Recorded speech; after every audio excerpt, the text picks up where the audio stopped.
नमस्कार।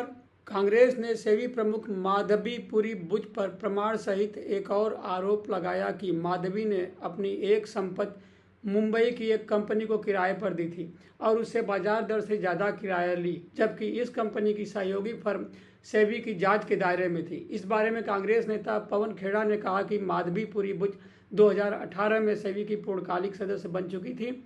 पूर्णकालिक सदस्य बनने के बाद उन्होंने अपनी एक प्रॉपर्टी किराए पर दे दी। 2018-19 के वित्तीय वर्ष में इन्हें इस पर 7 लाख रुपए किराया मिला। उन्हें 2019-20 में उस प्रॉपर्टी के लिए 36 लाख रुपए किराया मिला, जो इस साल तक बढ़ते हुए 46 लाख रुपए तक हो गया है।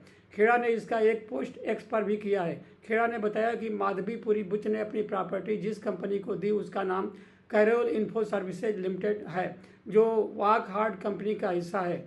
वॉकहार्ट वह कंपनी है जिससे जुड़ी शिकायतों को सेबी लगातार जांच कर रही है। ये पूरी तरह से भ्रष्टाचार का मामला है। माधवीपुरी बुच सेबी की पूर्णकालिक सदस्य बनने के बाद उस कंपनी को अपना घर किराए पर देती हैं। उस कंपनी से बुच अभी तक किराए के 2 करोड़ 16 लाख रुपए से ज़्यादा ले चुकी हैं। खेड़ा का कहना है कि इसके बारे में हम जानना चाहते हैं कि बुच ने इसकी जानकारी कहाँ। साथियों, फिर से आपके सामने हाजिर हैं खुलासों की कड़ी को आगे बढ़ाते हुए, और आगे बढ़ाने से पहले ही मैं बता दूं आपको, this is still a tip of the iceberg.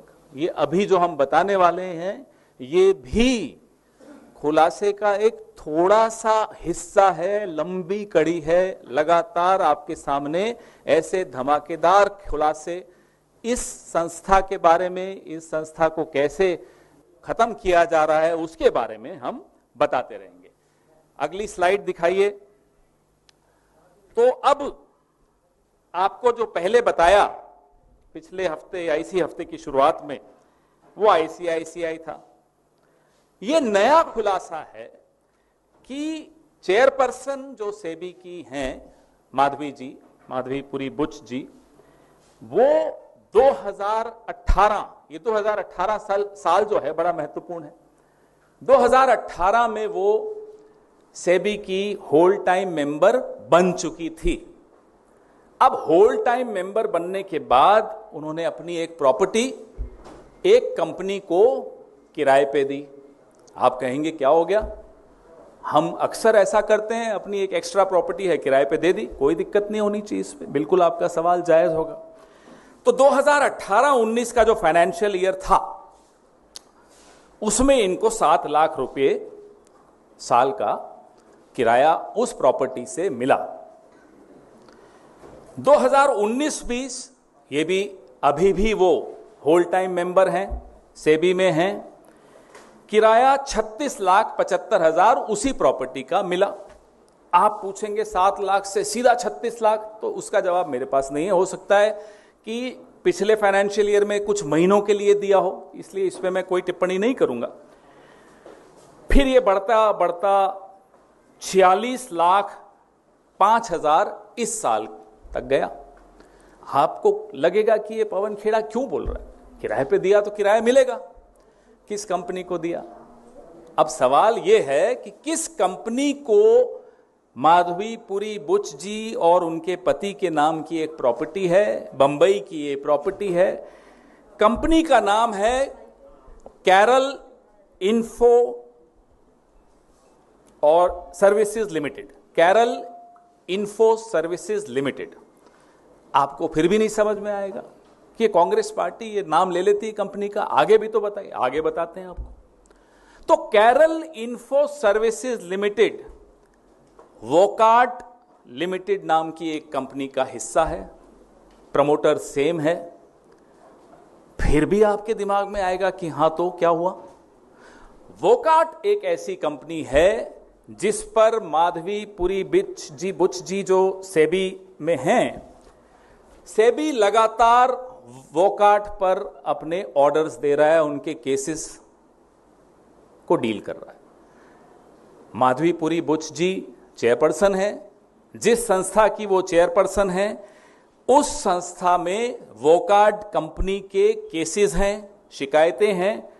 Insider trading तक का एक केस था जिसका भी सेटलमेंट माधवीपुरी बुच जी जिस संस्था में हैं जिस संस्था की वो अध्यक्ष हैं, प्रमुख हैं, उस संस्था ने वोकार्ड की इनसाइडर ट्रेडिंग के केसेस का भी निपटान किया। यह है कॉन्फ्लिक्ट ऑफ इंटरेस्ट, मैं इसे करप्शन कहूंगा। This is not just conflict of interest, this is out and out corruption. आप जब होल टाइम मेंबर बनती हैं सेबी की, तो आप एक कंपनी को अपना घर किराए पे दे देती हैं। उस कंपनी के केसेस आपके पास आते हैं, किराया 46 लाख इस साल सालाना किराया था। टोटल अब तक आप उस कंपनी से किराए के 2,16,55,000 ले रखे हैं। हम ये जानना चाहते हैं, आपने इस सब को कहां कहां डिक्लेयर किया, किस किस को आपने बताया, किस किस संस्था के सामने आपने ये बताया, और क्या ये उचित है कि आप होल टाइम मेंबर बनती हैं तो आईसीआईसीआई के शेयर्स से लेकर अपनी प्रॉपर्टी भी ऐसी कंपनी के एक अधिकारी को आपने किराए पे दी जिस कंपनी के आप केसेस निपटाएंगी सेबी में, या सेबी के केसेस निपटाएगी। Is it legal, is it proper, is it ethical? ये 3 सवाल हैं। क्या ये नैतिक दृष्टि से ठीक है? क्या ये कानूनी दृष्टि से ठीक है? क्या इसको आप सही ठहराएंगे? हम प्रधानमंत्री से पूछना चाहते हैं कि आप जब माधवी जी को सेबी का प्रमुख बना रहे थे, क्योंकि बनाया किसने? प्रधानमंत्री और गृह मंत्री ने बनाया। एसीसी, ये 2 लोग हैं, ये मैं बार बार नाम लेता हूं, चेहरा भी दिख रहा है आपको, पहचाना हुआ चेहरा है। ये 2 लोग एसीसी में थे, हैं। इन्होंने सेबी की चेयरपर्सन को इलेक्ट किया, बनाया, अपॉइंट किया, इलेक्ट नहीं अपॉइंट किया। तो हम ये जानना चाहते हैं कि क्या ऐसी कोई अंडरस्टैंडिंग थी आपकी सेबी की चेयरपर्सन के साथ कि आपके जो भी व्यावसायिक संबंध आपके परिवार के जिस भी कंपनी से हैं, थे और बनेंगे, उसमें हम हस्तक्षेप नहीं करेंगे? हो सकता है ऐसी कोई अंडरस्टैंडिंग हुई हो, बड़ी जगह पे ऐसी अंडरस्टैंडिंग होती होगी। आजकल न्यू इंडिया है, नए भारत में कुछ संभव है।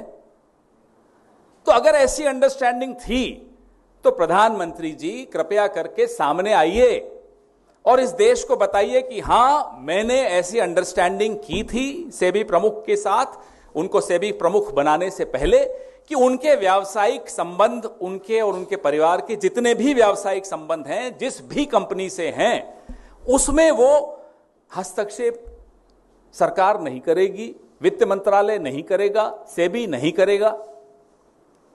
कभी सुना है आपने? एक के बाद एक कॉन्फ्लिक्ट ऑफ इंटरेस्ट सामने आता चला जा रहा है। प्रधानमंत्री चुप है और बाहर जाके बड़ी बड़ी बातें करते हैं इंडिया में इन्वेस्टमेंट्स की। कौन गंभीरता से लेगा? आपने खुद किस तरह के व्यक्ति को एक रेगुलेटरी बॉडी का प्रमुख बनाया है? उनके, जैसे अंग्रेजी में कहते हैं, स्केलेटन्स कितने निकलते चले आ रहे हैं उनके कबर्ड से, रोज निकल रहा है। अभी तो कबर्ड का एक दराज खुला है, कबर्ड में बहुत सारे दराज हैं, दराजों में बहुत सारे स्केलेटन्स हैं, लेकिन कोई जवाब नहीं प्रधानमंत्री को।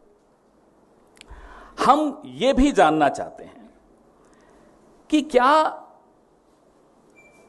माधवी जी से पहले और भी लोग अलग अलग रेगुलेटरी बॉडीज में बनाए थे? हमारी सरकार के वक्त भी बनाए थे। कई उदाहरण हैं, मेरी प्रेस रिलीज में मैं आपको उदाहरण भी दूंगा। उन्होंने अपने शेयर्स किसी ट्रस्ट को दे दिए, रेगुलेटरी बॉडी में आने से पहले डिक्लेयर किए क्या क्या उनके व्यावसायिक संबंध थे, क्या क्या उनके इंटरेस्ट थे, वो उन्होंने उसका पहले पूरा निपटान करने के बाद रेगुलेटरी बॉडी में आए। यहां तो आप रेगुलेटरी बॉडी में हैं, आपके पास इनसाइडर इंफॉर्मेशन है, हर कंपनी की आप लेखा जोखा रखती हैं, सब कुछ जानती हैं, और आप ही उन कंपनीज में इतना आपके व्यावसायिक संबंध है उन कंपनी से। ये कैसे संभव हो सकता है? ये बात हम प्रधानमंत्री से जानना चाहते हैं कि आपने ऐसा कौन सा उन्हें मंत्र दे दिया, ऐसा कौन सा आपने वरदान दे दिया उनको। ये वरदान से कम नहीं है कि वो जो भी करें वो माफ है। ये तो वरदान ही हो सकता है। तो ऐसा वरदान प्रधानमंत्री जी आपने और किस किस को दे रखा है, ये भी बताएं जरा हम सबको। ये सवाल हम लगातार पूछ रहे हैं। माफ कीजिएगा, इसी प्रेस वार्ता से संबंधित ये फोन है तो मैं उठाऊंगा, और ये जानकारियां जो लगातार आ रही हैं जी, तो इस पे भी हम एक प्रेस वार्ता करेंगे। सैलरी एक और, धन्यवाद, थैंक यू, बाद में बात करते हैं। अब आपको आपके सामने हो रहा है, ये लगातार हो रहा है। ऐसी जानकारियां मिल रही हैं कि यही माधवी जी सेबी की प्रमुख और इनके पति और कहां कहां से क्या क्या ले रहे हैं, अभी आपके सामने एक और प्रेस वार्ता का सामान है। ये मजाक की बात नहीं है, बहुत गंभीर बात है। करोड़ों करोड़ों लोगों का आस्था और विश्वास इस रेगुलेटर की वजह से भारत के मार्केट पर है, और रेगुलेटर अगर कॉम्प्रोमाइज्ड है, अगर रेगुलेटर के ऊपर सवालिया निशान खड़े हो जाएंगे तो मेरी और आपकी इन्वेस्टमेंट्स पर सवालिया निशान खड़े हो जाएंगे। यह चिंता है हमारी। चिंता राजनीतिक पार्टी की हैसियत से एक चिंता है, क्योंकि हम इस मिडिल क्लास की जो चिंताएं हैं उसको व्यक्त करने के लिए ही राजनीति कर रहे हैं। इसीलिए हम आपके सामने बार बार इतनी रिसर्च करके आते हैं। हमें चिंता है कि इस देश की जो छवि है, इस देश के मार्केट की जो साख है, उसकी चिंता देश का प्रधानमंत्री नहीं कर रहा। हमें इस बात की बहुत बड़ी चिंता है। आपके सवाल।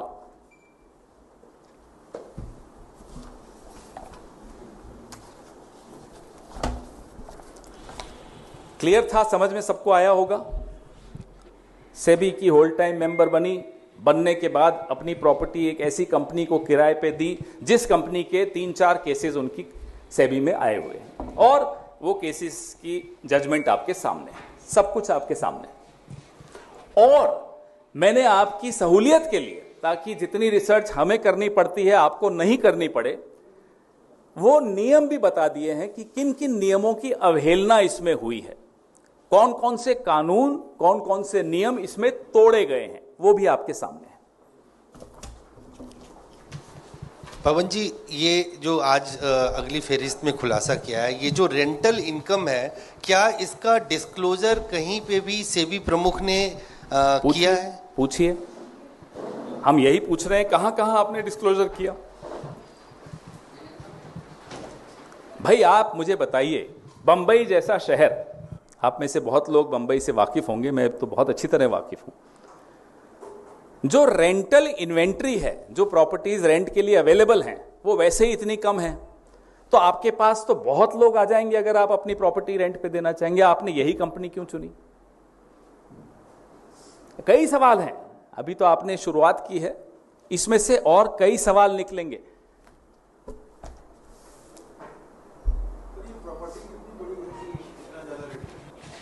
ये जानकारी आपको उन्हीं से लेनी चाहिए। बिल्कुल सही सवाल है, ये भी हमारे दिमाग में और हमारी रिसर्च टीम के सामने सवाल आया कि इतना भारी रेंट किस प्रॉपर्टी का है, लेकिन अब वो तो आपको थोड़ा इन्वेस्टिगेटिव जर्नलिज्म करना होगा। अभी बड़ा अजीब सा माहौल चल रहा है देश में, जिनको राजनीति करनी चाहिए वो अब इन्वेस्टिगेटिव जर्नलिज्म कर रहे हैं, और कुछ लोग ऐसे हैं जिनको जर्नलिज्म करना चाहिए वो राजनीति कर रहे हैं। सर इधर सर, पार्लियामेंट की जो पीएसी है उसके चेयरपर्सन केसी वेणुगोपाल हैं, कांग्रेस सांसद और नेता। उसकी जो बुलेटिन जारी हुई है उसमें रेगुलेटरी बॉडीज की समीक्षा की बात है। क्या कांग्रेस चाहेगी कि पीएसी जो है, चूंकि सरकार गंभीर नजर नहीं आ रही है सेबी चेयरपर्सन पर लग रहे आरोपों के मद्देनजर, क्या ऐसे में कांग्रेस ये मांग करेगी और चाहेगी कि पीएसी समन करे सेबी चेयरपर्सन? पहली बात तो ये कि ये बात आपकी गलत है कि सरकार गंभीर नहीं नजर आ रही। सरकार डरी हुई है। अब वो सरकार नहीं रही जो आज से 6 महीने पहले की सरकार थी। अब इस सरकार का हर विभाग में कोई ना कोई अफसर ऐसा है जिसको समझ में आ गया कि डरने से काम नहीं चलेगा। वो फोन उठाता है और बताता है कि कितना डर है सरकार के भीतर। तो सब जानकारियां सबके पास हैं, आपके पास भी हैं। सरकार बहुत डरी हुई है। अब रही बात पीएससी की, तो ये तो एक कमिटी है। कमिटी का क्या निर्णय होगा वो तो मैं नहीं बता सकता। वो आप बता रहे हैं कि कोई बुलेटिन आया, मैंने नहीं देखा, तो जो भी कमिटी डिसीजन लेगी वो आपके सामने होगा, मुझे आइडिया नहीं है उसका। अब ये आप पीएससी के चेयरपर्सन से पूछिएगा, लेकिन अभी हम लोगों का जो यहाँ काम है वो है सारे खुलासे आपके सामने, इस देश के सामने और इस देश की सरकार के सामने रखना। हमें मालूम है सरकार को इससे ज्यादा मालूम होगा, और हो सकता है इसी कारण से एक ऐसे व्यक्ति को एक रेगुलेटरी बॉडी में रखा गया है जिस व्यक्ति को वो दबा सकते हैं, क्योंकि वो कॉम्प्रोमाइज्ड है। If the head of the regulatory body is compromised, then that head becomes pliable. Perhaps that was the objective behind appointing somebody as pliable as this, somebody as compromised as this.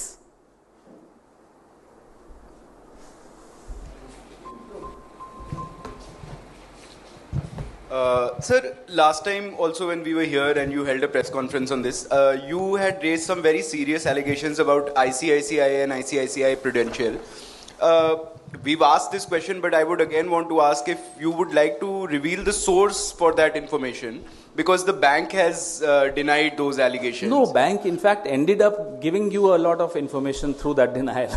And based on that information, based on that so-called denial, we held another press conference and exposed them. So please wait for the entire series to. But the source of the information. You will get everything. I have, at the end of every press conference, I am challenging the SEBI chief. Please come out and deny. पवन जी, जिस तरह से आपने तमाम आरोप माधवी पुरी पर लगाए, इसके अलावा माधवी पुरी जी पे नहीं लगाए, सेबी की चेयरपर्सन पे। सेबी चेयरपर्सन पर लगभग 500 कर्मचारी सेबी के हैं जिन्होंने वित्त मंत्रालय को पत्र लिखा है। कहाँ पे उन्होंने कहा कि हमारा यहाँ पे वर्क कल्चर खराब हो रहा है, यहाँ का माहौल टॉक्सिक है।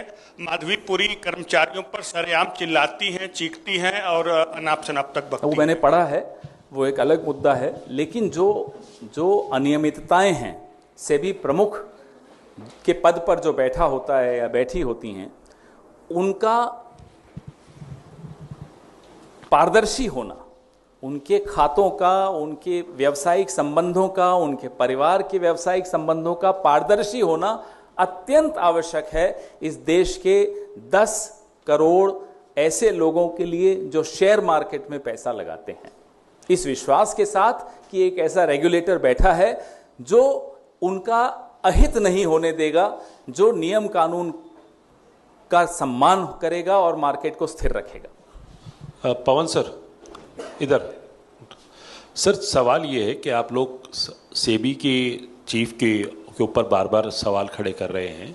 कोई आइडिया आप लोगों ने लगाया कितना नुकसान एक कॉमन इन्वेस्टर का हुआ होगा और कितना बड़ा आप ये इस तरीके का स्कैम बता रहे हैं, तो कितनी इंटेंसिटी इसकी हो सकती है? दूसरा सवाल ये सर, पीएससी ने बिल्कुल सारे रेगुलेटरी अथॉरिटीज़ को बुलाया, उसमें सेबी भी एक शामिल है जो पता चल रहा है। तो क्या पीएससी के दायरे में और खुलासे हो सकते हैं या और जांच के दायरे में कुछ बातें सामने आ सकती हैं ताकि लोगों को सच पता चल पाए? आपने पिछली बार भी जब आईसीआईसीआई का था तब भी आपने सवाल पूछा था कि क्वांटम ऑफ लॉस कितना हुआ होगा, या जो राहत आईसीआईसीआई के केसेस में उन्हें मिली उसका क्वांटम क्या होगा। आपका सवाल उस वक्त भी मुझे अच्छा लगा, समझ में आया, लेकिन हम लोग उसको हमारी टीम उसको अभी कंप्यूट नहीं कर पाई है, क्योंकि बहुत सारे कागज आ रहे हैं, लोग भीतर से भी डिटेल्स दे ही रहे हैं। लेकिन इस पर भी मेरे को लगता है हम जरूर करेंगे, रिसर्च करके आपको बताएंगे कि कितना मॉनेटरी बेनिफिट इन कंपनीज को, जिनका हम नाम ले रहे हैं और आगे लेने वाले हैं आने वाले कुछ दिनों में, बड़ी बड़ी कंपनीज हैं। अभी जैसे आपके सामने जो फोन आया वो चौंकाने वाला फोन था, मैं उठाना इसलिए भी जरूरी था कि मैं उस फोन की इंतजार कर रहा था और मैं खुद चौंक गया ये सुनकर कि जो हमारा डाउट था वो सही था। अब उस पर ज्यादा अभी नहीं बोलेंगे क्योंकि थोड़ा एक बार रिसर्च कर लें उस पर, लेकिन बेनिफिट लेना, आर्थिक दृष्टि से पैसा लेना, उनका परिवार उसी कंपनी से पैसे ले रहा हो, अलग अलग माध्यम से पैसे ले रहा हो, जिस कंपनी को इन्वेस्टिगेट करिए, ऐसे और उदाहरण भी आए। तो एक बार सब इकट्ठा हो जाए फिर हम जरूर उस पर रिसर्च करके आपको बताएंगे। रही बात पीएससी की, तो देखते हैं, अभी आप ही से मुझे मालूम पड़ा कि इस तरह का कोई बुलेटिन में आया है, तो मुझे उसकी जानकारी नहीं थी। धन्यवाद।